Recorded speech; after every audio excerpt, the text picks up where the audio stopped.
conspiracy theories, a really serious topic to study, obviously, but I've taken the opportunity today to make it a bit more lighthearted. So hopefully you'll, sorry. Just give me 1 second. I have to step out of the slideshow. Got it.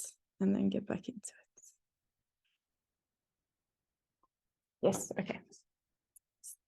Okay, so and to manage expectations, I'm not going to be able to answer whether we've been to the moon or not, or if aliens have visited Earth or not, just so that's not your expectations. But we'll talk a lot about space conspiracies. All right, and I'm in theoretical philosophy, so I'm having a philosophical take on it, on the subject.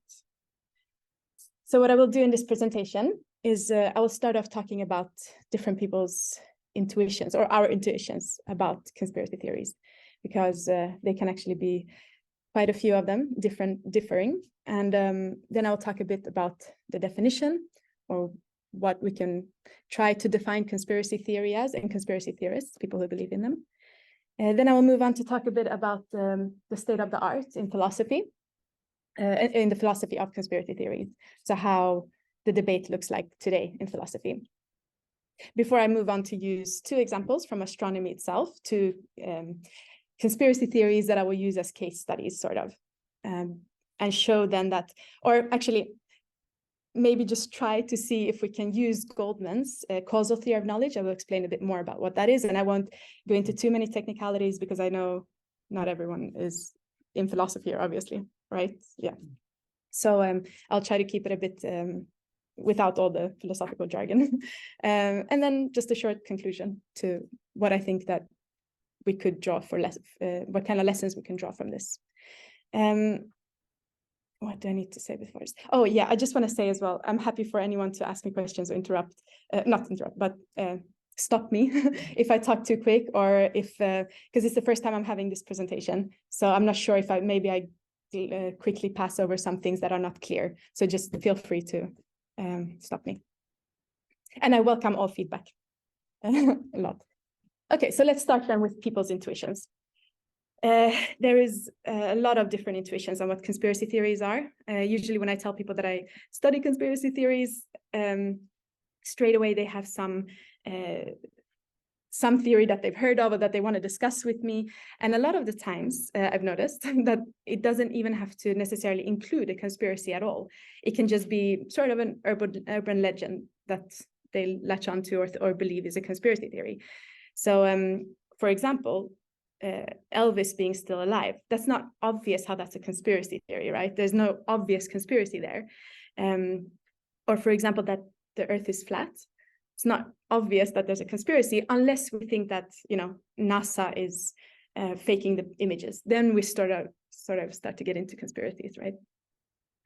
Then we have, for example, that the government is spying on us, and all kinds of beliefs, even that, we're shape-shifting, that the US government or powerful people in the US are shape-shifting aliens. Yeah, so all kinds of things. And I don't know if you guys recognize this picture here with the UAPs, the unidentified aerial phenomena that are studied now by the US government, actually, and there's official research done on this phenomenon. So this intuition kind of includes everything from false beliefs, absurd theories, just something absurd or false that they think is a conspiracy theory. And usually it's also argued that they are harmful somehow to society to believe in these kind of theories, because it's somehow damaging to us, because there might be against authority, against experts' opinions, mainstream media, or even contradicting to the government's what I call official stories. Quite often then, sometimes it's meant or intended to be derogative. They use it as a derogative. This was obvious with Donald Trump. When he was called the conspiracy theorist in chief, there was a lot of conspiracy theories that was circling around. They said he was a conspiracy theory pedalist and so on. And a lot of the time, oh no, actually, sometimes only, it was just like plain lies that they were referring to as conspiracy theories. But of course, obviously, he was also peddling conspiracy theories. And then we had a peculiar case during Corona or COVID, the COVID pandemic, when in the beginning of the pandemic, if you remember, saying or suggesting that the virus escaped from a lab, the lab leak theory was considered a conspiracy theory and was removed from social media like Facebook and Google and other, not Google, YouTube and other platforms as well, because they were labeled as conspiracy theories, so they were taken down. Today, a few years later, it's not so obvious. They are allowed to be considered, and some people who would call them a conspiracy theory 2 years ago wouldn't call it that today. They would say, oh, maybe it's something we should look more into if the origin could be from the lab, right? It's not as clear anymore that it's a plain conspiracy theory. So we have some strange middle cases as well. Okay, but so then maybe a good place to start, I would like to suggest, is the dictionary's definition, just to see what the dictionary suggests that a conspiracy theory is. And even that is changing sometimes, since I started studying it. The dictionaries have added some phrases here and there that make a difference.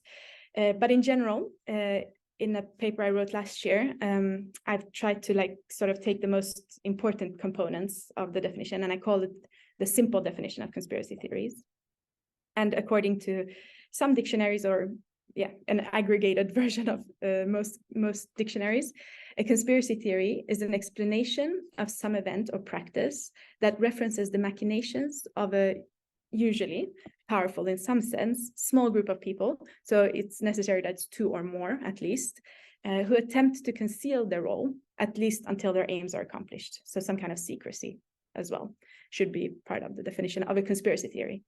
And then a conspiracy theorist would be somebody who believes a theory that is like this, according to this definition. So it might be interesting to note here, I want to point out that a conspiracy theory about, let's say, UFOs visiting planet Earth to spy on us, that is obviously a conspiracy theory, right? They want to keep it a secret. They're kind of powerful because we don't know what they want. But it's also a conspiracy theory if the government reveals that they have observed UAPs, unidentified aerial phenomena, and the idea that they are somehow an adversary, that perhaps are invading the US territory, spying on military, and such a hypothesis is not ruled out. So even though this is the official story, like you can see here, it's actually the Office of Director of National Intelligence that have done this kind of report. I think this report is from June 2021. And this is an official document, but it's still defined or fits into this definition of conspiracy theory that we have from the dictionary, right? It has all the components. Are you agreeing with me so far? Yeah, seem a bit suspicious, but all right, bear with me. Let's see if we... So, okay, so now I want to introduce the state of the art in philosophy. So, and maybe this will help you to make more sense of why I introduced the dictionary's definition as well. So in philosophy, maybe it's no surprise, but there's a debate on even how to define the term.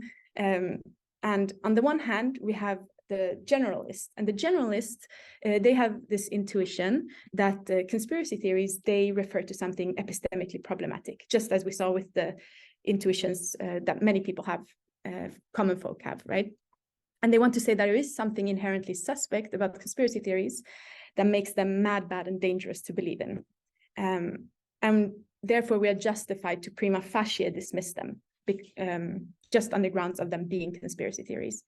And a paper from Napolitano and Reuter, they argue that we should be guided by the folk intuition. So we should examine what the folk intuition is about this concept. And as we saw, they're sometimes or often derogative, right? And so we should encode epistemic deficiencies into the concept of conspiracy theories. On the other hand, we have the particularists.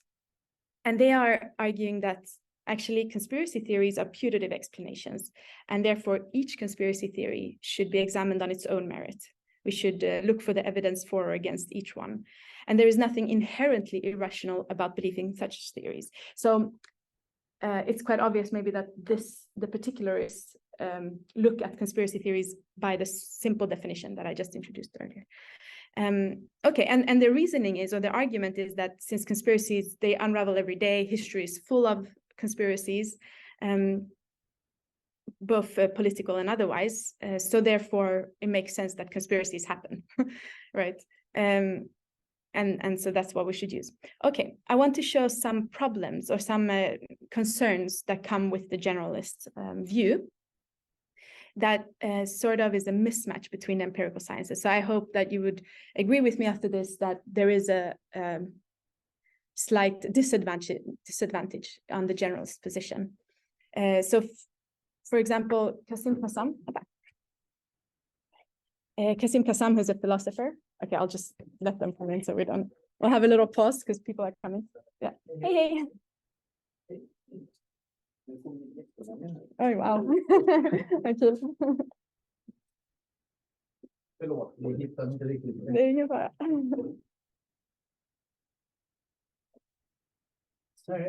Oj, wow, det var många. Där finns det en stålar, eller?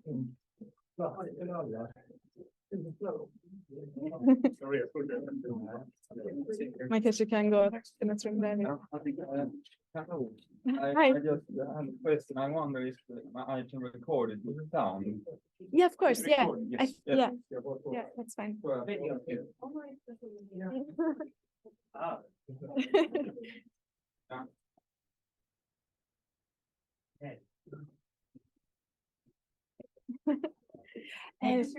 Melina. Nice to meet you too. Tycker du jag ska ta om lite eller kommer man? Nej, fortsätt från början. Okej. Alla är tagna av att nej, eller? Ingen av oss har...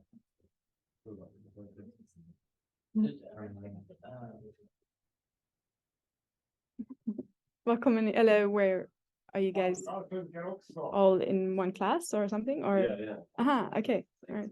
It's Okay, wow. In No. oh, okay. We come from the Lund Fountain House. Okay, what's Lund's Fountain House? It sounds familiar, but I don't. Fountain House started in New York, 1948. You should know. Should I know? Maybe. Yes. It's a conspiracy or no? Why should I know? It's a house for conspiracy. Ah, serious? Ah, okay. Oh, see, I learn something all the time. Oh, what he wishes is. That's our goal. Okay. It's his okay.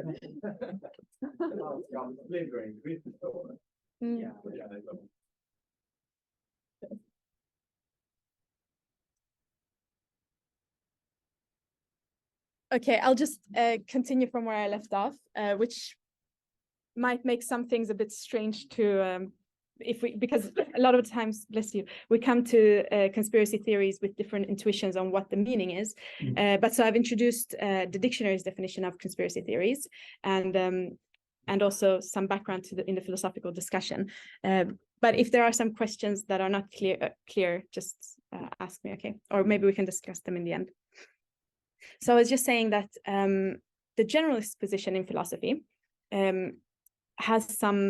there are some concerns, right? Or some problems that they encounter because there's a mismatch between their intuition or what they argue that conspiracy theories ought to mean or what the concept should be with the empirical research. So for example, philosophers that have the generalist intuition, they believe that conspiracy theorists are gullible. And the argument is because they believe everything they see on social media or everything they read. And also he claims that conspiracy theories are amateurish and therefore we should dismiss them prima facie. But research, both from sociology and psychology, have suggested that conspiracy theorists, so people who believe in conspiracy theories, they actually have a psychological predisposition to reject experts and authoritative information, which is a contradiction, right? Or at least it doesn't agree with what the philosophers have said. Yeah, sorry, is that a clarifying question? Yeah, actually, okay. the very term conspiracy theorist is misleading because, we've been conditioned to associate the word theory with the word conspiracy, as if all conspiracies were only theoretical. And do you know what the term control phrase is? Control phrase is certain words and terms that are used to engineer the way people approach or think about this certain subject. So in terms of conspiracies, there's the control phrase conspiracy theory, conspiracy theorist. And that's a control phrase that it's been engineered. It was coined in the 60s. Yeah, exactly. I've heard this. Yeah. Excuse me, Yeah. but we're listening to a lecture here. Yeah. So maybe just clarify the question. No. Later. No, it's definitely something I heard of, but we can get back to that, right? All right. So, but what I'm trying to show here is that the way that philosophers that I identified here as generalists who believe that conspiracy theories are irrational, when they suggest, for example, it's gullible, when they use definition, when they're trying to define it in another way, right? Because that's what they're trying to do, to say or to identify the concept as something else than just the dictionary's definition of it. Yeah, so it goes against the empirical science here that shows that they're rejecting experts. Yeah. On the other hand, if we're guided by the folk intuition again, it seems like most of this happens, the same thing happens to most of the empirical research. So for example, if it was a pejorative term, then all the psychological research that have suggested that there's some cognitive mechanisms or personality traits that single out or that we can study conspiracy theorists by, or people who believe in conspiracy theories, or even pattern illusion perceptions that they say that singles them out or makes it a unique phenomena, would not mean anything if it was just a pejorative term. And also, if people think, some people's intuition is that, oh, this is a right-wing political phenomena, it's just conservative politics, or the Trump Republicans that believe in conspiracy theories, or in Sweden we would say Sverigedemokraterna. So that, for example, is problematic because research from sociology, Radnitz and Underwood, the study that I'm quoting here, they've actually shown that people from both right and left political leanings believe in conspiracy theories. And interestingly enough, the study was done in the US. And so the Republicans usually believed conspiracy theories against the government. But then you had the left-leaning Democrats that had, it showed that they believed conspiracy theories about corporations. So it was just a matter of which conspiracies. Yeah, so this is what we have, right? And then again, like I mentioned, the example from history that conspiracies happen all the time. This would be problematic for the generalist side of philosophers to bake that into their definition or their concept of conspiracy theory. So you can see the problems here for the generalists, and therefore I would like to shift the burden to the particularists, using then the simple definition that I called it, and to see if they can provide some kind of useful definition to work with, because as it seems now is that we should take all conspiracy theories serious, right? They said that they're putative explanations, so the best thing we have is what they say is that we should take it by the evidence. But there's no normative account in that, because some of the times we can define conspiracy theories where we don't have evidence, right? Where we don't know more than anything else. So just a quick taxonomy on what I mean, because I want to exclude. So we have the whole amount or the whole sum of all conspiracy theories. Some of these are just outlandish, so they're contradicting science, which makes it very difficult to even do anything serious with, right? So they can be magical or fantastical if people want to talk about conspiracies in that way, but it's very difficult to study that, right? So we can exclude those as outlandish here. Then we have the ones that we call known conspiracies. It's a border between conspiracy theories and conspiracies, but they're conspiracies that we pretty much have proven, or people have admitted that they committed this act in a conspiracy. But then what's left is reasonable conspiracies. And amongst those, some are more viable than others, or at least that's where we want to find out, like, is this a viable conspiracy theory or not? An example would be the moon landing hoax, to talk about the space conspiracies. So it would be the moon landing hoax, because it's technically possible that NASA faked it, right? Like, nothing impossible with them doing that.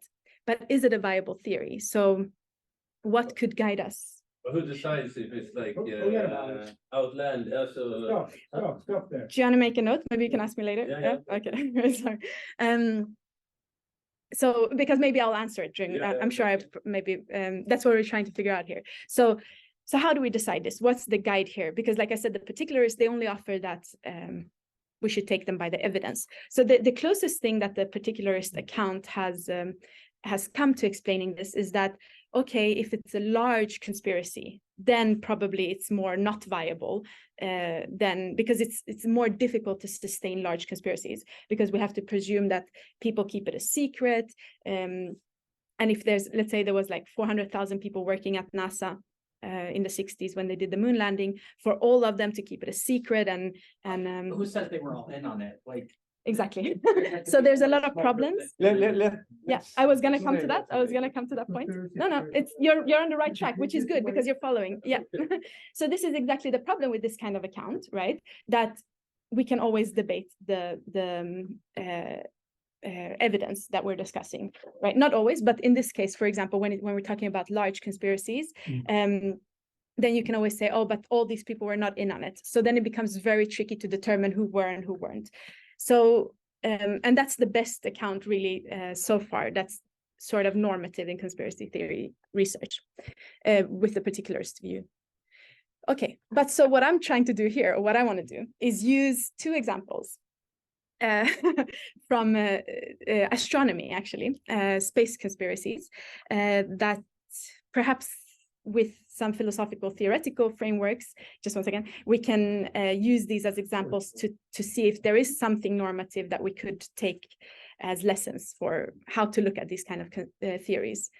Was it a clarifying question, or was it a... I was just wondering if it was Galileo Galilei. I think the name is probably from Galileo Galilei. The project is called the Galileo Project. So the first case then that I want to talk about is the Galileo Project.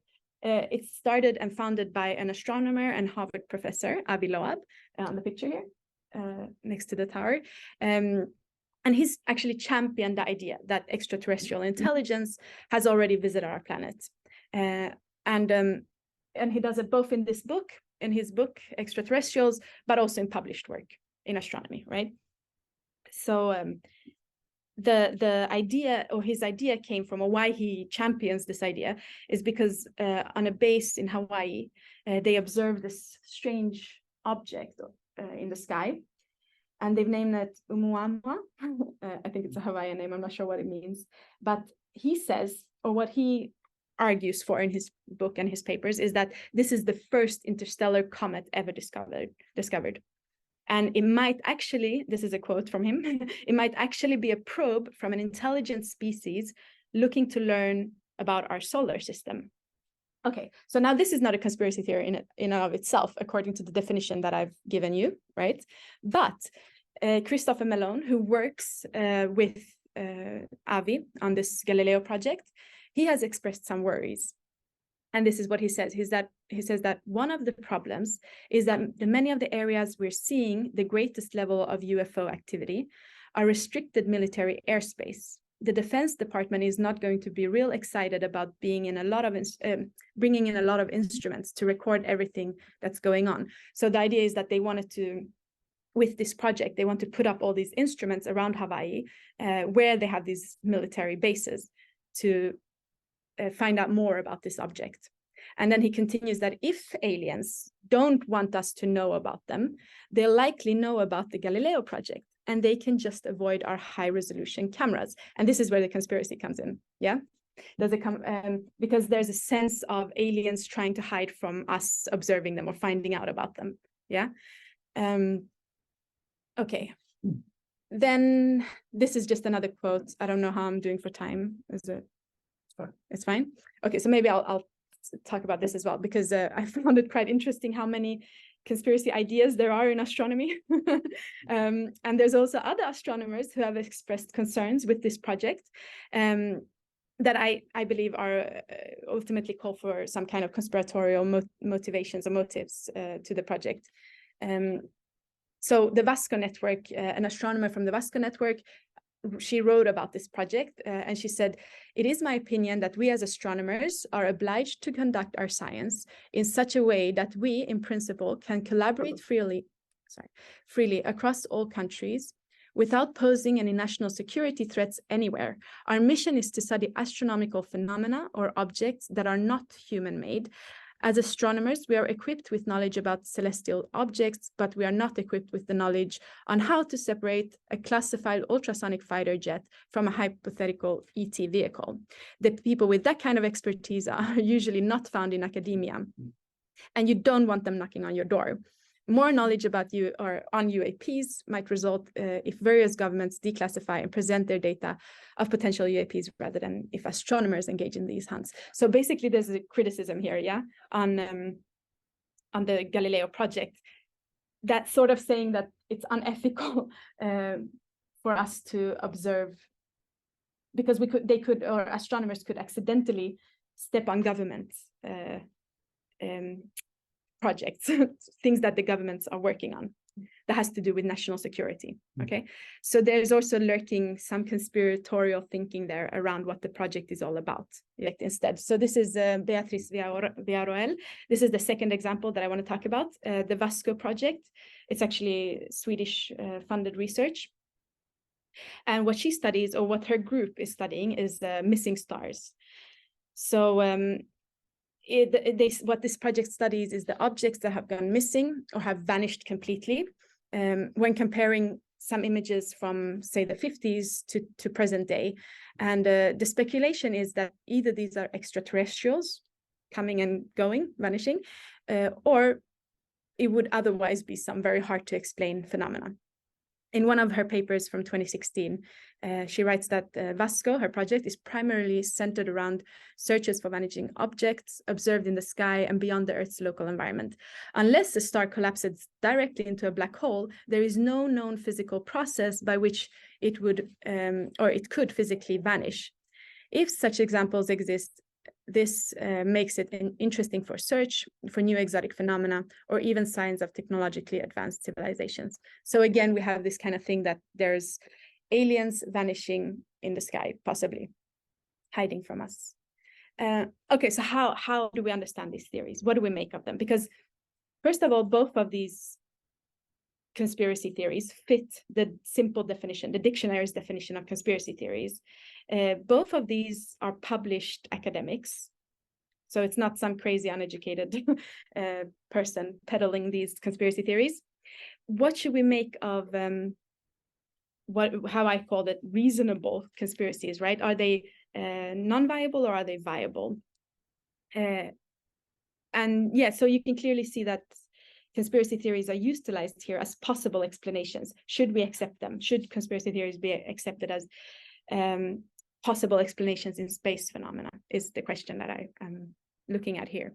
And really, it doesn't have to be only these two. It could be any space conspiracy. I mean, you guys probably know a lot of space conspiracies that I'm not aware of. So you can just pick your favorite.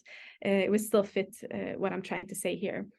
And yeah, to see if there's something that can help us from philosophy.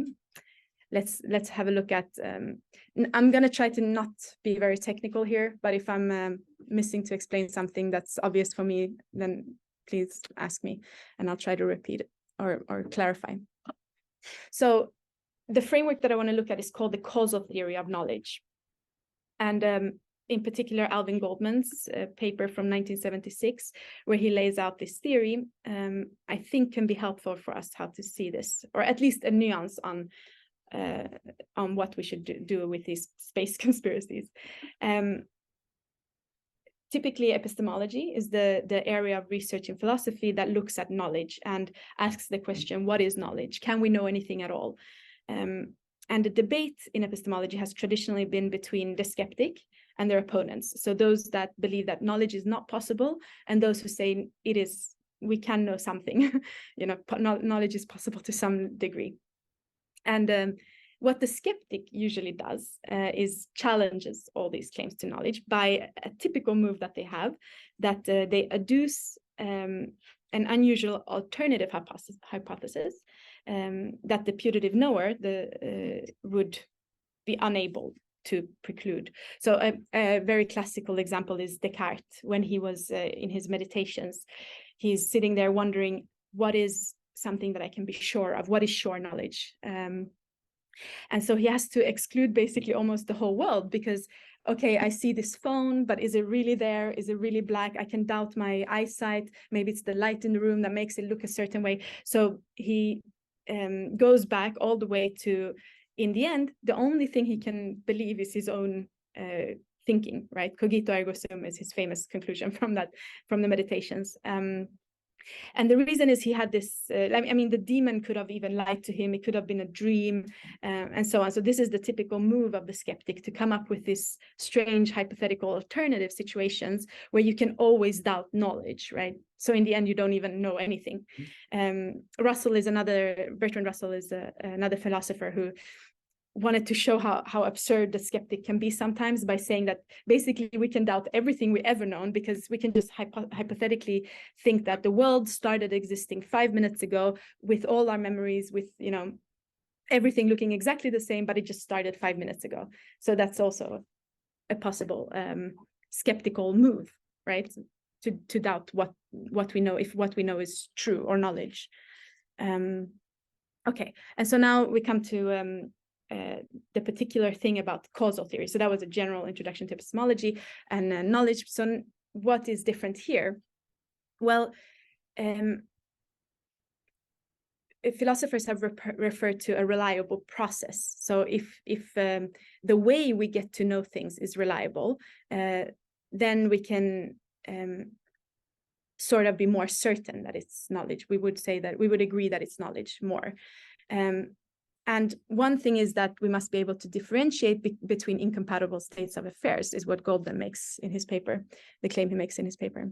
So in other words, it must operate, the reliable process must operate in such a way that incompatible states of the world would generate different cognitive responses. And this is also, in a way, a cognitive theory of knowledge. And he's specifically talking about perception, but it could also be inferential knowledge and reasoning. But he says that a perceptual mechanism is reliable to the extent that contrary features of the environment would produce contrary perceptual states of the organism. And this is my emphasis here, which would in turn produce suitably different beliefs about the environment. So there must be some kind of relationship between the individual and the world that causes us to believe certain things. So we have to take our environment into consideration when we talk about knowledge and beliefs. So in forming beliefs about the world, we do not normally consider all logical possibilities, right? Which the skeptic is typically arguing that we should, and therefore we can't have knowledge. And just like Goldman, I won't be able to resolve all these hypotheticals. I won't be able to exclude everything, every logical possibility in my case here. But all I want to do now is just shed some more perspective with this account, just as he does on knowledge, but I would try to do it on space conspiracies instead. And so his classical example is Henry, who's driving down a country road. He's in the countryside driving around with his daughter, and he, together with his daughter, but he starts pointing to, let's say, a cow. He sees a cow, so he points to the cow and he says, that's a cow. And then he sees a horse, he says, that's a horse. And eventually he sees a barn and he points to the barn and he says, that's a barn. Now, generally we would say, yeah, that's a reliable process. He sees it, he points to it and he says, it's a barn. He knows it's a barn. He has knowledge that it's a barn he's observing.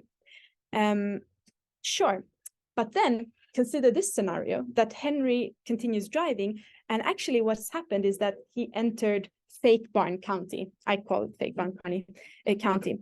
And in this area of the countryside, the people have put up papier-mâché facsimils. So it's a lot of copies of barns. There's no backside, it's just a facade. And when he sees it, he thinks it's a real barn. And he points to it and he says, that's a barn. But it also just so happens that the only barn in that area that he points to that is real happens to be the one that he points to, right? So it just happens to be exactly that one and only barn that is real. The rest are fake. That's the only one that's real. And in this case, our intuition is not so sure that it's knowledge, right? Does he really know? It's true, right? It's true that it's a real barn. He uses the same process of, his visual perception to determine that it's a barn. From you get there. Exactly. Yeah. So it's a attempt to answer get-here cases. Yeah. Okay, but so our intuition is different, right? We wouldn't. Would you say that it's knowledge, the same? Are you saying that all the barns are real, just the one real or no? No, just the one that he pointed to. But it was real, right? Yeah, it was real. So he was right. Okay, interesting. All right. Let's say the discussion. Yeah. Okay. What would be the Let's say the discussion for later. Okay. Okay. So, but all I'm trying to say is that our intuition is, or what, not me, Goldman is showing with this thing, or with this case, with this thought experiment, is that we don't claim in this case, because it seems more accidental, like a happy accident that he guessed. It's like a guess. He guessed it right? There's something unreliable about it, whereas knowledge seems to require something more reliable. But how do we then explain our change of assessment from the one case to the other? The traditional theory of knowledge, it's called the justified true belief. They struggle to explain the scenario, or why we have this difference of intuition, because in both cases, like we saw, he uses he believes that it's a barn, that it's true, that it's a barn.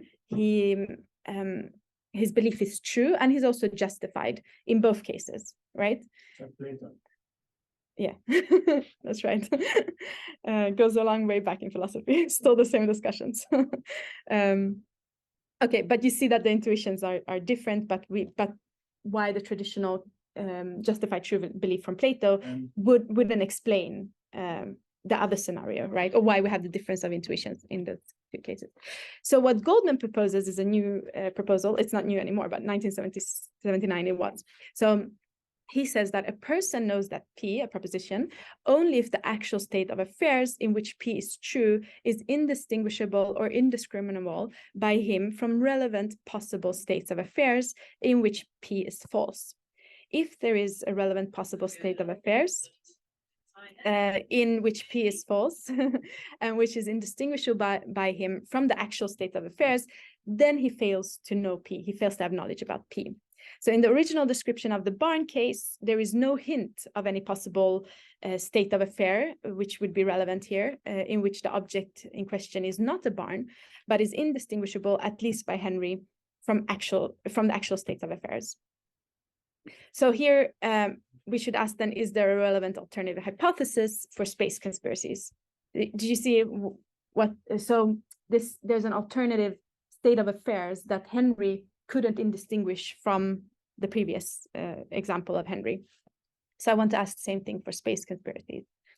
And returning then to the two cases, or actually any space conspiracy, our question was that should we make conspiracies, what should we make of space conspiracies, since even astronomers seem ready to employ such explanations.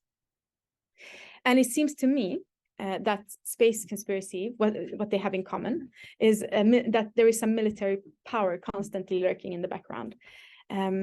This might not be such an odd thing, considering that the military institutions, basically all of them around the world, I would say, have both vested interest, and indeed they also have the resources to achieve their goals. And furthermore, typically they want to keep their activities secret. They have an interest in keeping it secret. Okay, so it's not so strange, but it's also not just me saying it.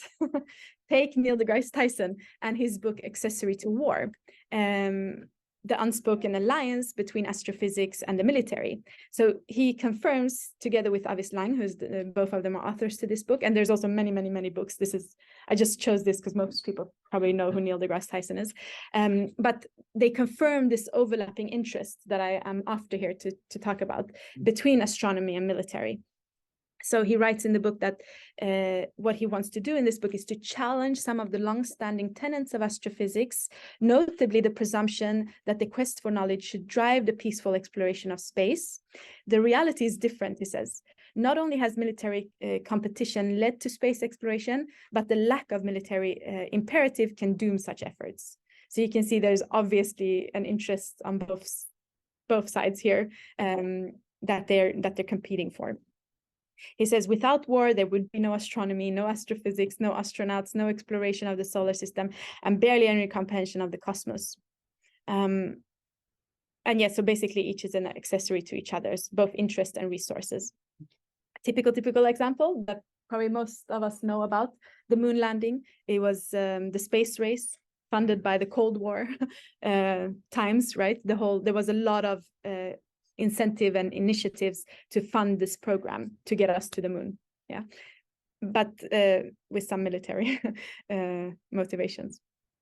So why do I present that? Well, what I think is that is probably maybe, or it could be, seen as an alternative relative hypothesis for these cases. So just like the presence of these facsimils, these papier-mâché barns in this country changed the context for Henry when he was driving in the countryside.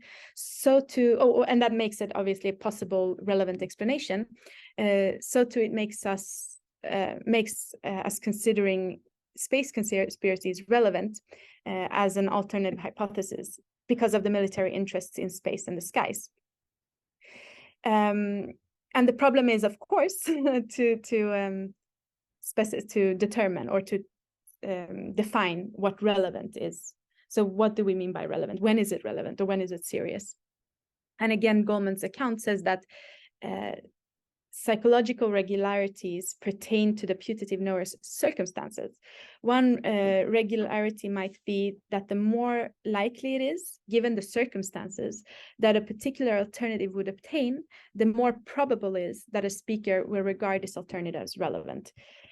So what I mean, or how I try to adopt this idea of regularity is that the circumstances or the state of affairs have shifted, given that there is a military interest in the skies as well, and there is a lot of phenomena that the military would know about probably that they don't disclose to academics or astronomers.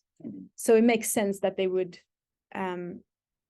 know that there is such a secrecy, which makes us think conspiratorially. And so, yeah, my conclusion is basically this. Some conspiracy theories are sometimes viable explanations to unknown phenomena, as we've seen in the space conspiracies. One factor that I argue is necessary to consider when we want to understand the phenomena of conspiracy theory belief is the circumstances and the environment the subject is emerged in when forming the beliefs, and whether or not there are any relevant alternative hypotheses when it becomes relevant. Yeah, thank you very much.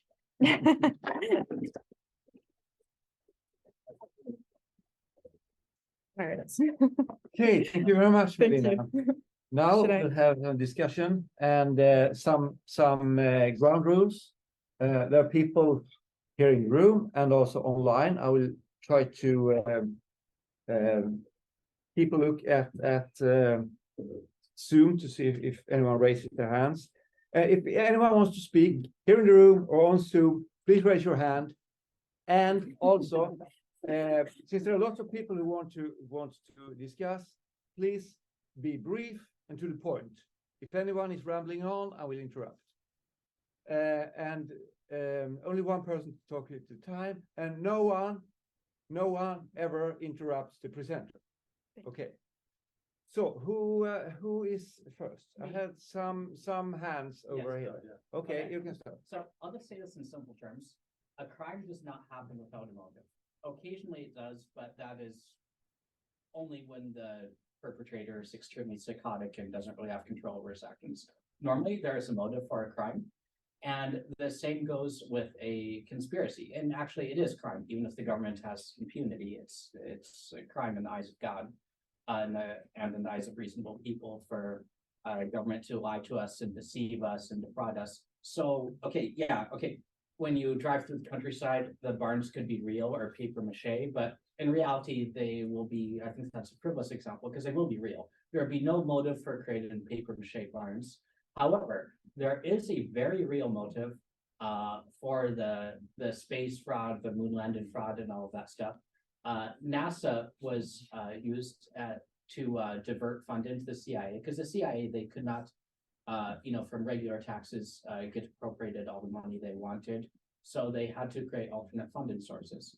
And there's other motives too for deception and to just draw people away from reality and from the fact that they're created by and accountable to God. There's a whole spectrum of things. But like with conspiracies, there is a real motive. Okay, so I don't think we can, just give this frivolous illustration and compare it, the perception of reality to like paper mache barns. It's not the same. Okay, so there's no question there. I understand, right? Or are you asking me if there is what the comparison was? No, because I was think not maybe you asking did. a question. I was Okay, you just making stated it. a statement Mhm. that crime does not happen without a motive, and neither do conspiracies. Okay. So Is it possible that you misunderstood the example from Goldman? Because the whole point is that the context matters, right? The context of where we encounter conspiracy theories or how they're put forth matters. The environment matters. That's basically what the example was arguing. yeah. Okay. Okay, so But thanks, next one. yeah. Yes. It was interesting. I was just something you say in the beginning. You say conspiracy theories that maybe wasn't you, but it was Coach saying that they're gullible and things like this. Mhm. I would say that it's like the opposite because if you are a conspiracy theorist, it means that you have diverted from the norm. Yeah. So if you watch TV, you just get all the information. Okay, this is the way reality is. Mhm. Then that's more like gullible. You know what I'm saying? But a conspiracy theorist, you have to question and say, okay, is this really true? He made some other thesis, you know what I'm saying? So I would say like they are not like it's the other way around. You're right. You're right. Actually, even I said that even that there is research that shows that they're critical to of the official narrative or story, right? But if I can push back on that by the simple definition that I gave from the dictionary of what a conspiracy theory is, even I would suggest that even official narratives can be conspiracy theories. Mm-hmm. So okay, what do you mean? Like both gullible and critical people could believe conspiracy theories, right? Yeah. Why don't we drop the T? Like, can we just say conspiracy without the theory added and let the truth come out whether it's real or not? But What do usually you mean? conspiracy theories are like not from the Why? mainstream narrative, right? I mean that's like because that's one part of the conspiracy theory is that the mainstream media is controlled, right? And that it's full of lies. I mean that's part of the That is one conspiracy theory, Yeah, right? exactly. But there can be other conspiracy theories from history, for example, that the Watergate scandal, right? Yeah, exactly. That's so also a them are conspiracy true theory. as well. Exactly. Yeah. Exactly. Yeah. So, but people should a lot of So- people who dismiss conspiracy theories, they haven't researched, they just hear it, and they hear some guy who say, oh, all conspiracy is nonsense. But if people go and research themselves, then maybe they will see, oh, there is something to it, Because a lot of people But then haven't you've bought researched into, anything. but now you've bought into the idea that conspiracy theories are something fringe and right. So they're not both fringe and true events or explanations. I mean, they are fringe until enough people realize that it's true, then it becomes like the norm, like with Watergate. But what does it become? Like maybe the first people came with the Watergate scandal, Yeah. when they first talk about it, people say, oh, that's a conspiracy theory. But once it gets more proven and more accepted, then it becomes like normal and it's not a... But what's normal? See, that's the thing here, because if we go by the simple definition, then it would be both, right? Okay. They're both conspiracy theories. The Watergate scandal is a conspiracy theory that we happen to find tapes on, and that therefore it came out and became mainstream. But actually, before we had the tapes, it was considered an absurd or a lie, right? Exactly, that's what I'm saying. So that's But it was what's still, gonna happen with but it was still a media and all conspiracy that theory. It was still a conspiracy theory, right? stuff. Yeah, So a conspiracy theory is basically an explanation for something that happened. Yeah, right? sure. And it could be That enough either. people haven't realized yet. Well, okay. Okay, I think Okay. you have, you're next. Yeah, conspiracy theory. The Watergate scandal was a conspiracy theory, Mhm. and it was exposed. Yeah. And how many were involved with that? 3, 4, 5, 6, 7 with the president. And look at the moon landing. How many are involved? You said that yourself. Yeah. It's 400,000. impossible. But maybe in the very top, there's only 6 or 7. You It know doesn't matter. It's impossible. No, it's not impossible. It's It's impossible. Okay, to go but to the so- moon. They so don't is- even yeah. know how to go to the moon. They say they cannot get past the Van Allen radiation belt. That's impossible. Even if it's only in the top. How many do you think? The Firmament they can't get past. Yeah. How many do you think in the top? No. I don't know. I mean, yeah, maybe like 5, 10, 20. I don't know. Dude. And how I are wasn't they? in on it. You wasn't in on it. No. No, neither was I. But Yeah. how can they perform their job if they're going to keep everyone in the dark? That's what it's shaped like a pyramid. It's only the one at the top, and then the other ones they think they're doing something. They're analyzing something, you know, they're working on something, but they're not. If I can play the devil's advocate without getting too controversial, it's quite interesting to look at some things. For example, do you know about the NSA PRISM affair, Edward Snowden? Yeah, so Yeah, so in those cases, we have interesting phenomena that happens because we have the whistleblower, right? So presumably he knew about the conspiracy, but I don't think he would consider himself part of the conspiracy to spy on people, right? So what do we do in those cases? Well, how do we explain that if we want to go the numbers way? Because I assume what you mean is that if there's a grand conspiracy where a lot of people are involved, then we can say it's false because it's too many people to maintain the conspiracy. You have to lie constantly if you're on the top. Yeah. On the yeah, top. that's what they do. It's impossible to lie and do your job at the same time. Okay. For you, Yeah. but not for them. No, but okay, but so then what do you say to, for example, the Edward Snowden NSA surveillance? Edward Snowden. Yeah. He was a cogwheel in a big machine, Mhm.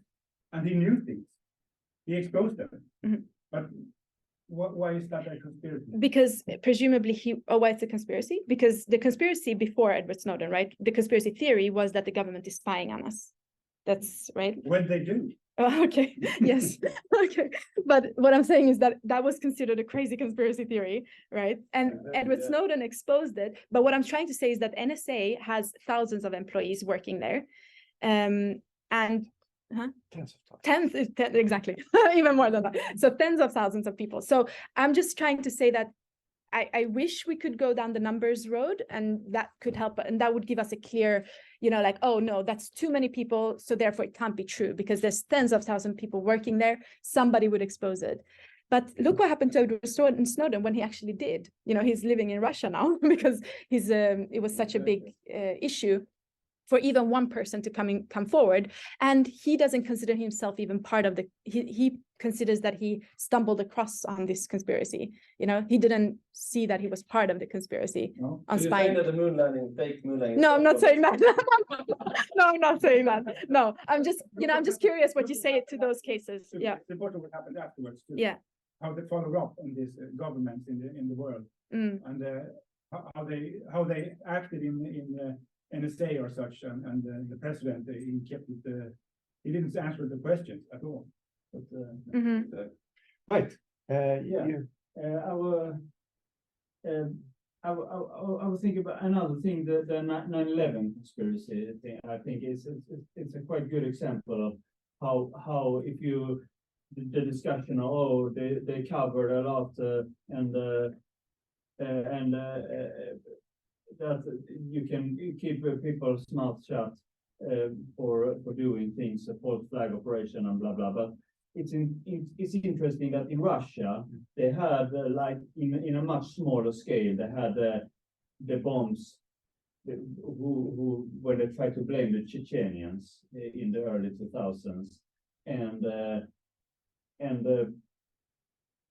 it was much smaller scale. It was like 200 people who died, 200 maybe 300 people, and but they got exposed quite early, and people who had tried to dig in the information had disappeared in numbers away, and and that in that case, you start to get suspicious that maybe there was a false flag in it. But well, when people say that 9/11 was a false flag, I see quite a few problems with this. That because it's in the United States and it's harder if they didn't succeed in Russia when they have to kill people and execute for digging up information. Why should the machine works better in the US when everyone is gossiping all the time and it was a much larger scale, like 3,000 people died. How could it be possible to fix 9/11 when in US? Why should the US be able to start a massacre within the false flag operation in their own land, if not even the Russians could do it? I think that's Okay, quite so if I understand you right, okay, so you're saying that because another case failed, then this is also a reason to not. Yeah, because it was Okay. in a much Well- smaller scale and in a much more in a much more Sure. more oppressive society. Sure, I see that problematic of to systematize that kind of reasoning, but if I can just flick on that, because if you look at my simple definition, or if you go by the particularist account, then even Al-Qaeda conspiring to do the 9/11 attacks would be a conspiracy theory, right? It just happens to be the one that most people, I would say, believe. Do you see what I'm saying? So Al-Qaeda was a small group, 2 or more people, presumably, who had some, they were powerful in some sense to do this. And then they actually did it, and they kept it a secret until they had finished what they wanted to do. They were That was like a 50 small, people, right? that was a small bunch of No, but what I'm saying, yeah, exactly. But I'm just saying that that's a conspiracy theory too, right? Mm. Okay, so you agree with that? Yeah. Oh, all right, okay. So I don't mean that as a comment to what's possible and not possible. I'm just saying that both are conspiracy theories. So you have some reasons for thinking that the official story is not true, right? There's a lot of them. There's a lot of arguments for that. But I appreciate the comment. Thank you. I mean, my thing of conspiracy, I mean, I think that there need to be much more big story or the big lie or the agenda 2030, some outlandish thing to really be considered a conspiracy theory. So I don't really agree. I think that's Okay. I think that's what's the name of it? Stretching the lines a little Okay. when you include all Okay. speculations about some group. Okay. There are conspiracies everywhere. Okay. I have a question. Sure. Yeah. So, Well, yeah. we're talking about this UFO things. Yeah. This you said this would be a conspiracy theory because someone would like to cover it up. It seems to me that there are at least 2 conspiracies involved there, right? The government Yeah. want to cover it up, Yeah. and the aliens. Yeah. There are two different conspiracies, or Yeah. maybe even more conspiracies Yeah. behind this. Behind the same. Yeah, I agree with you. I think the one that I wanted to highlight, or why I think it seems to me, and I could be totally wrong, but that astronomers more than other disciplines, the researchers in other disciplines are ready to at least even publish things like that, theories like that contain conspiracies. And I think that is part of the reason, because you have the government lurking. So there is someone who has an intent to keep things a secret, and we don't know the case with ETs, right? And it seems like it's a driving factor in a lot of astronomical projects or projects in astronomy. So yeah, I agree with you. I think both of those things are driving explanations to why they talk about conspiracy theories in astronomy. Yeah. I have a follow-up question if there's time, because this is a very practical question for people who work with astrobiology and collect like bioindicators. Well, we have this this indication that there might be life here or there or something, and eventually think that maybe it's time to publish, maybe it's time to have a press conference. And the question is, from this conspiracy theory perspective, when is the right time? Mhm. And the reason I've been wrestling with this because people in the business keep asking me about this. Mhm. And the thing is, if you publish too early, there's a big risk that you are wrong, Yeah. and that will harm the discipline. Yeah. If you're waiting too long, then things will seep out, and there will be speculations, and it will strengthen this conspiracy theory that oh, you guys know, right? So there's a difficult balance. Yeah, definitely.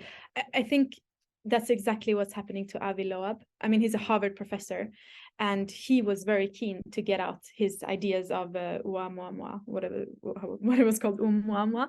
And when he published, the paper was super criticized by all of astronomy. But his book came out, which became a popular science book, right? And many people bought it, and now they think that, oh, they take it quite literally, everything that he says in the book, and they don't see it as critically.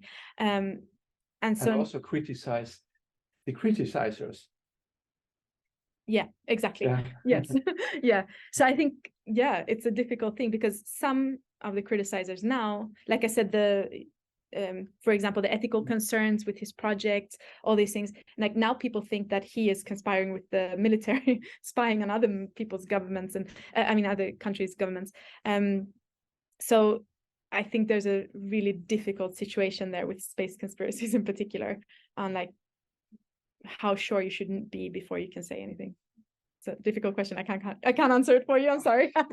No, that was my sorry. hope. Yeah, that was your hope. I said I was trying to manage expectations in the beginning. So we have some more hands. Sure. David? Yeah, so thank you for a very interesting talk. It's not just an epistemological question. I mean, of course, it's a question of if it's true or not, these conspiracy theories. But in first time, we could treat them as false as long as we have no proofs of them, maybe. And if we have proofs of the conspiracy theory, it's not a conspiracy theory anymore. It's a conspiracy. Yes, it's a fact. That's a way of arguments, but that's what not my point. I think another interesting question here is why we have conspiracy theories. Why? What is the psychological and sociological reasons for this happening? Yeah. Why do people need to explain the world in a more in another way than that's common among us? So that's my question to you. Maybe one could dig into that question. Why do people need that kinds of question? Or so I like that question. Yeah, thank you so much. It's a really good question because that's actually my primary interest. I have a background in cognitive science as well. Yeah. So the cognitive mechanisms of there are some phenomena that people have tried to explain conspiracy theories with. For example, hypersensitive agency detection. So they see an agency behind every phenomena. Usually, there are some from psychology. There are some that try to explain it as, trying to make sense of usually traumatic events. So when you see buildings collapsing in front of your eyes, you're trying to explain them, try to make sense of the world. And so you adopt conspiracy theories to explain them. But this also ties, I think, to your first comment about separating conspiracy theories and when they become sort of evidenced, or when we have evidence for them, I think it was you said, then they become conspiracies only. But this becomes extremely problematic because, there's throughout history, you're in history, right? Oh, history of ideas, but in history, we could possibly think of conspiracies that would have happened, but we don't know if they're true or we don't have any evidence for or against it. So it becomes problematic to try to separate that because like I said, the Wuhan lab leak, for example, it was a conspiracy theory. Now it's sort of, we don't know, because people are trying to, and this is the discussion we had about when conspiracy theories should be just the official story or something else. Like, if we try to change that, what would that be? What would that look like? And this is the problem that the generalists have. So if you suggest that we need to know the conspiracy, and then it becomes a conspiracy instead of a conspiracy theory.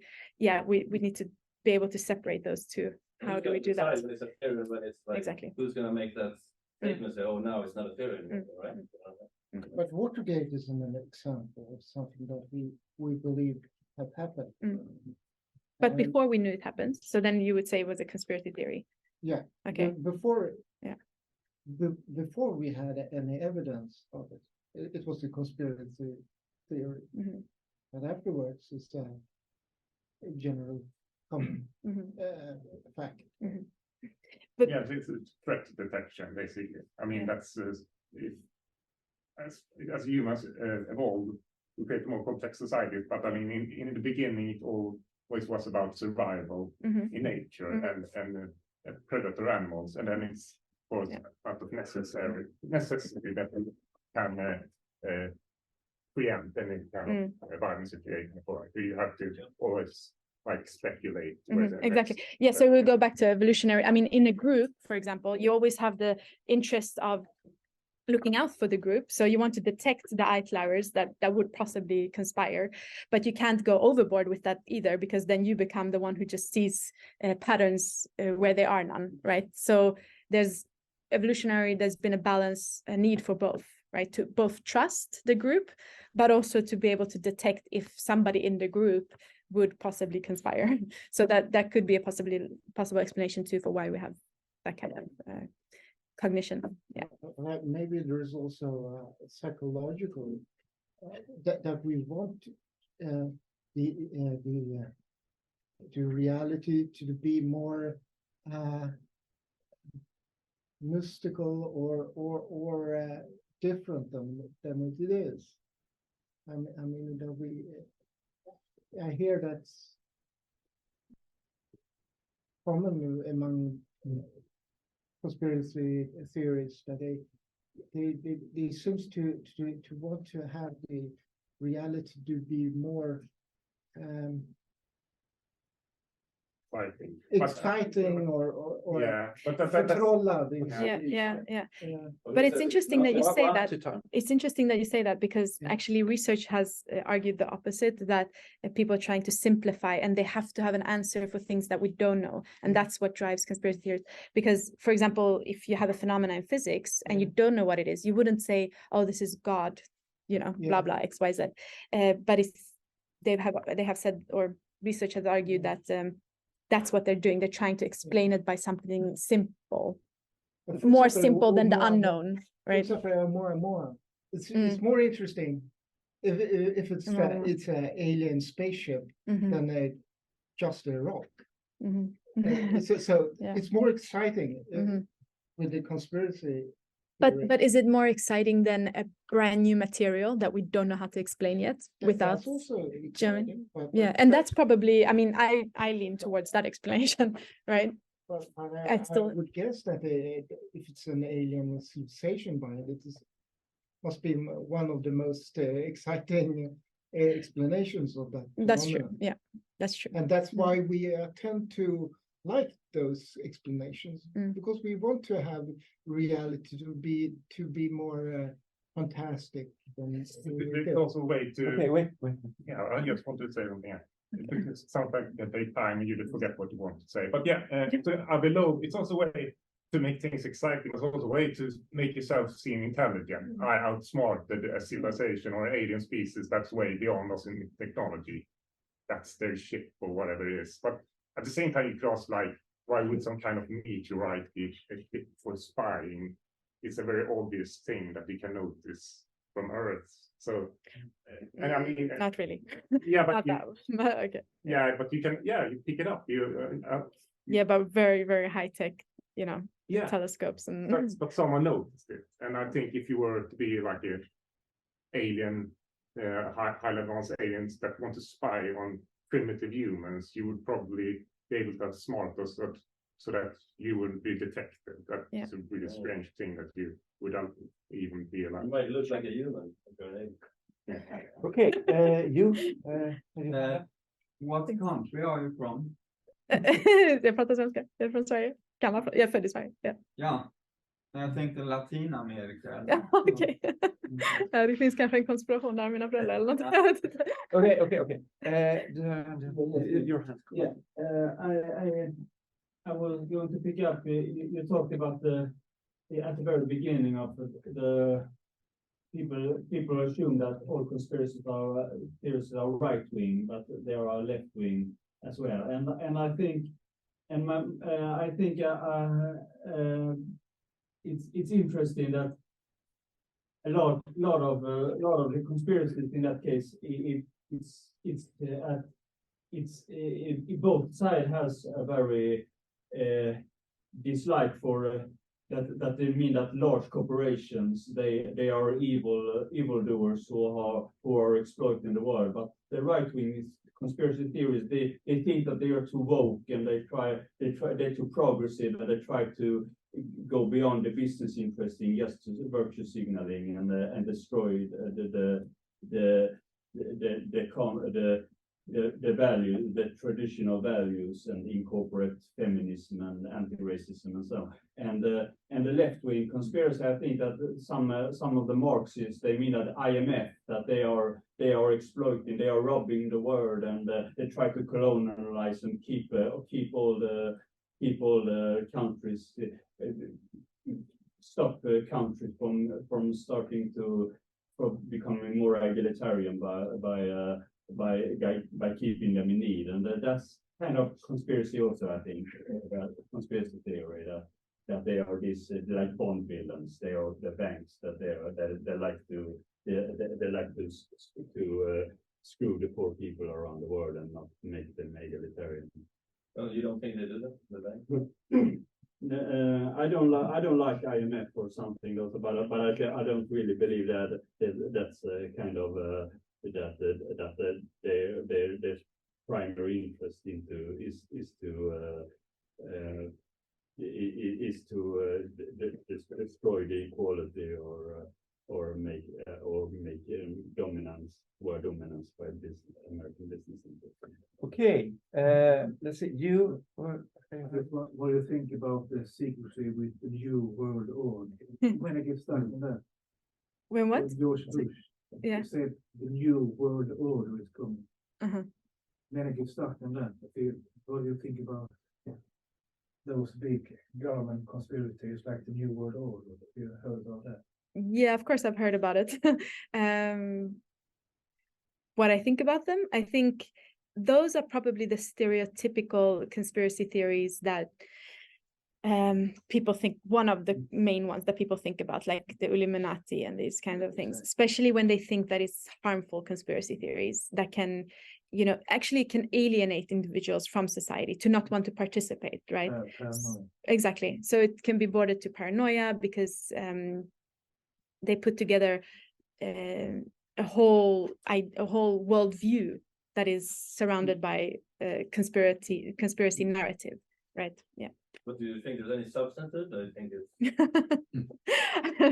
No, I don't actually. No. They even say it themselves, yeah, in the talk. I mean, what I just said about having a world narrative. Yeah, sure. Yeah, but wait, let me just say what I said just now, that to incorporate it into a whole worldview, that everything that happens is because of some controlled force, that would make me into a religious, kind of have the same kind of beliefs, and I don't have that, so no, that's why.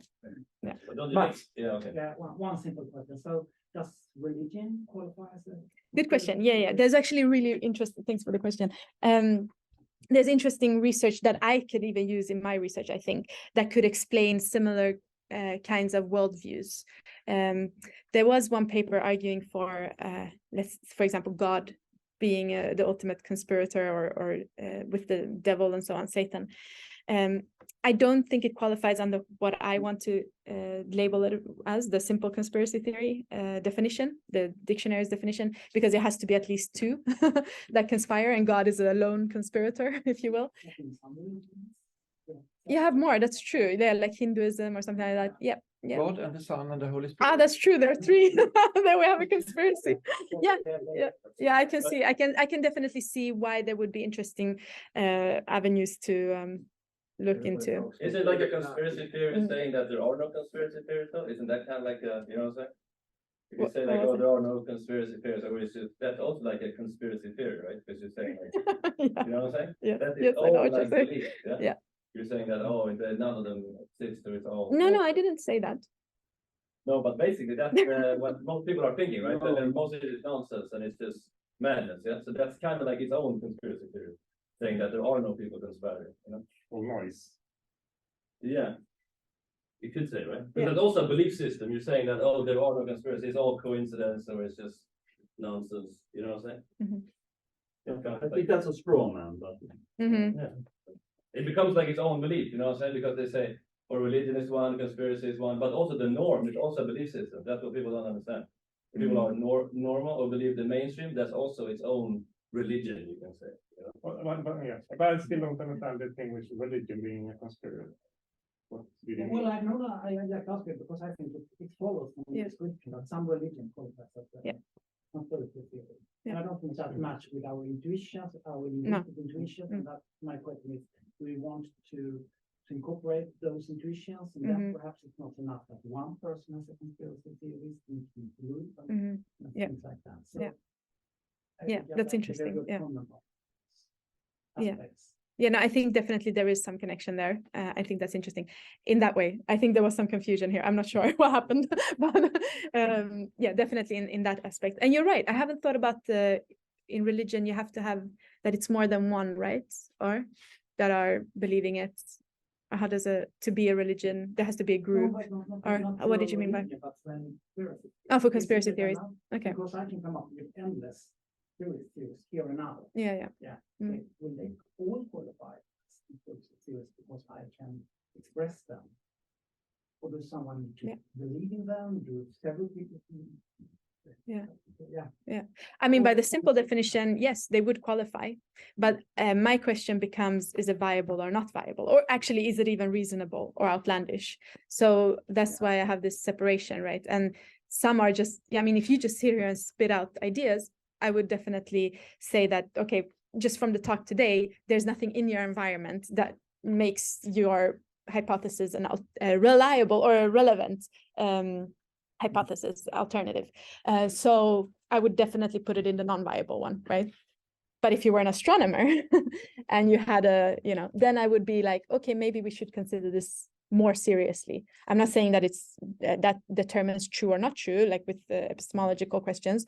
That's not what I'm saying, but I'm just saying that it makes us at least give us a reason to look at it more seriously than if you were just sitting at home spitting out theories, right?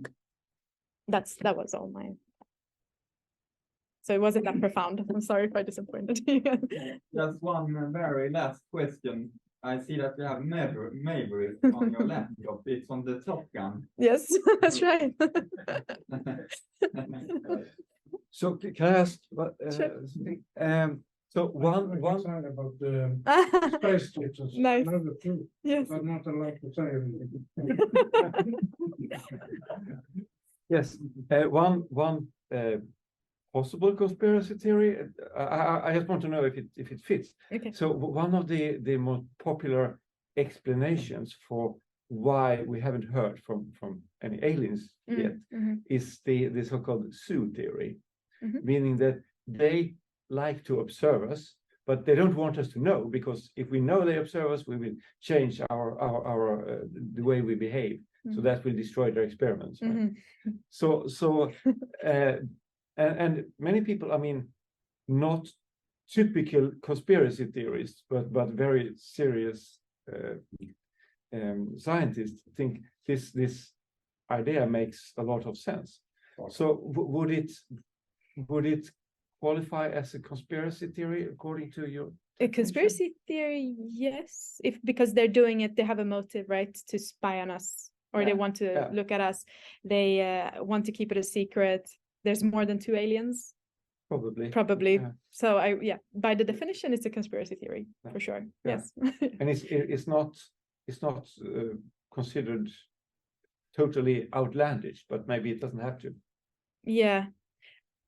What do you mean? Maybe it doesn't have to No, be I mean, outlandish? to be outlandish, qualify. Yeah, that I don't know. That I don't know. But or I can't. We don't have a I don't have the evidence in front of me what people are looking at, right? But Right. what I want to say in that case, I mean, I think if we've considered the military, having secrets, I mean, I would probably lean towards that instead as an explanation, right? If we have some, for example, the UAPs that they discovered, or it could just be a physical phenomena too that we don't know how to explain yet.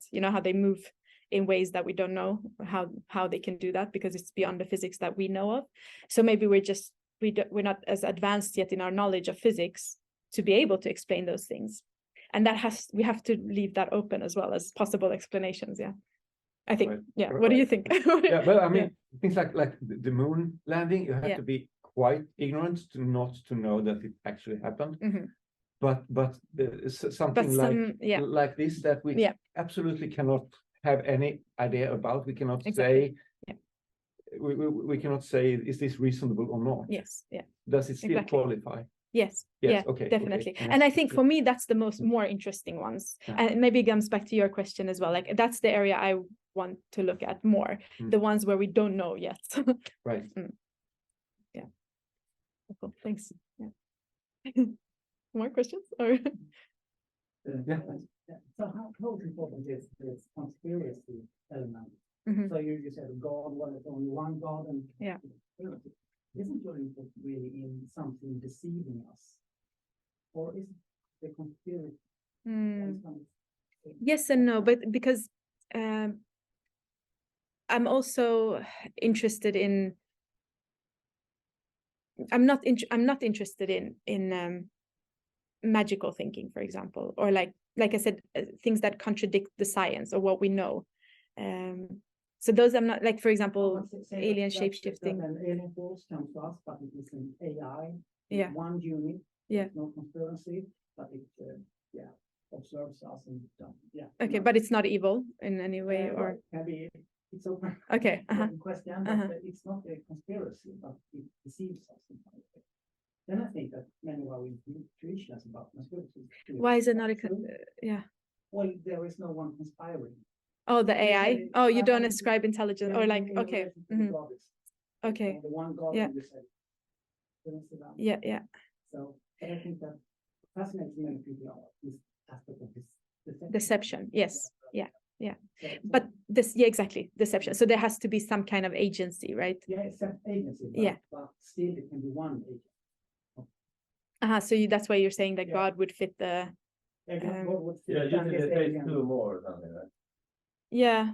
I'm just curious about if you are interested in that, if someone conspires together. I think because there could always be somebody lying to you. There can be one person as well deceiving you, and deception in general. I think it's interesting. I don't think it belongs to the conspiracy theory research area, like narrowing it down to what it really, to be able to narrow it down, because otherwise it just becomes in general like suspicious minds. It can become schizophrenia, a lot of things that could fit into that kind of, if we're just looking at it from how we experience what's happening, rather than the actual phenomena and why because I do believe that conspiracies do happen, and there's a reason why we have developed this agency detection and pattern perception too. It's not just a bad thing. When it becomes illusory pattern perception, then it's another thing. But I think pattern perception is a good thing, especially in democratic societies, and when we want to keep society open. We are hypersensitive to this kind of activity, or we would want to be extra interested in it. Yeah, because nobody would deny that it's happening in Russia, right? Like Russia is conspiring or putting on stage trials and stuff like that. But in our societies, we would want to be vigilant about finding conspiracies. Toblerone affair and stuff like that. Or actually Palme murder. Yeah. Yeah, I was just thinking about that. The Yeah. Palme murder. Yeah. That's exactly what I'm gonna say. And I think that more and more folk, I always thought that was a little suspicious when I first heard it, that when I was a teenager, that was just some lonely alcoholic that did it. But it more and more seemed like, and I'd always thought of what was the word, suspicious, but now it seems like it's much more behind it, that there's some kind of and I think that's kind of the society, how it was back then, that the Swedish society was like a little ankdam, that's the name, that people know each other, that they people could say like just to 2 or 3 people, so people could arrange pretty big things in small areas. And now one man has been pointed out, the Scandia man, but that's good. But probably he can do it, but there was probably some guys behind it that he worked with. Some say it was the military, some said that it was one. You get to the point. Every time there's a high level, like official or government. Yeah, so I think that some like, conspiracy theories, I think, I don't think necessarily that they need the grand scam, because they only need a few people sometimes, and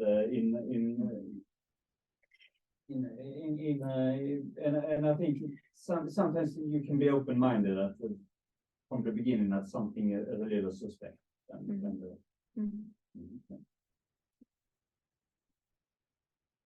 Okay.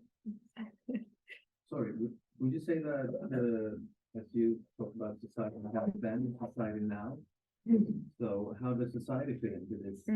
Are there more conspiracy theories now? That's a good question. Yeah. In the 80s, Than before, yeah. the different aspects of that. Yeah, nice question. Thanks. I think there's definitely a feeling amongst a lot of people that conspiracy theories are on the rise, and there's much more conspiracy theories around now than there was 20 years ago. I've got a boring answer for that. The one is that we actually didn't even start serious research on it then, like 10 years ago, so we don't even have data on it. But for those 10 years that we do have data, it seems to be that it's not on the rise. It's always been the same. So it's not like an internet phenomena or something, but people have always believed conspiracy theories. And then if you go back in time, where you look at I don't know, like häxjakten, like the witches in, those were also conspiracy theories peddling, and the folk what's his name, Machiavelli, that's another example. Machiavelli, in his 15th century, he wrote about the conspiracy theories being very dangerous to the nobles, because people could uprise against them and so on. So there's always been conspiracy theories, and I think we just have a feeling that there's more now, because it's a buzzword today.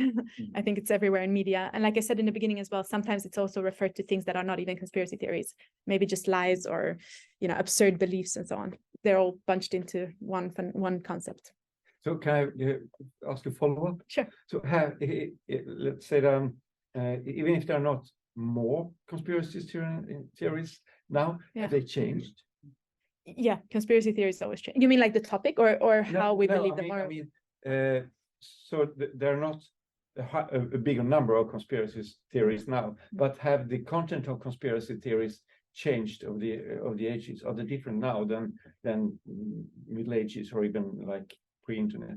Nice question. I haven't seen any research on that actually, but I would say probably not. I mean, they're usually about some politics or government or something that's conspiring, or even corporations. I think they're pretty much the same. Yeah. If we're talking about conspiracy theories the way I've defined them. Yeah.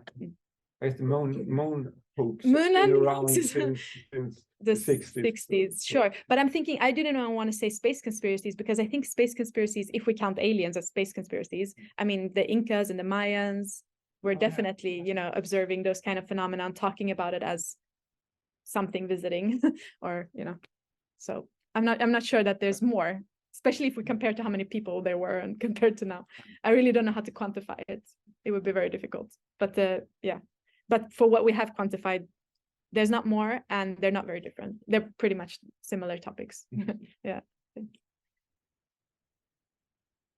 more questions? We're thinking about the ancient astronaut theory. Ancient Astra. Astronaut theory. Oh, I don't know about that. Sorry. Aliens. Yeah, okay.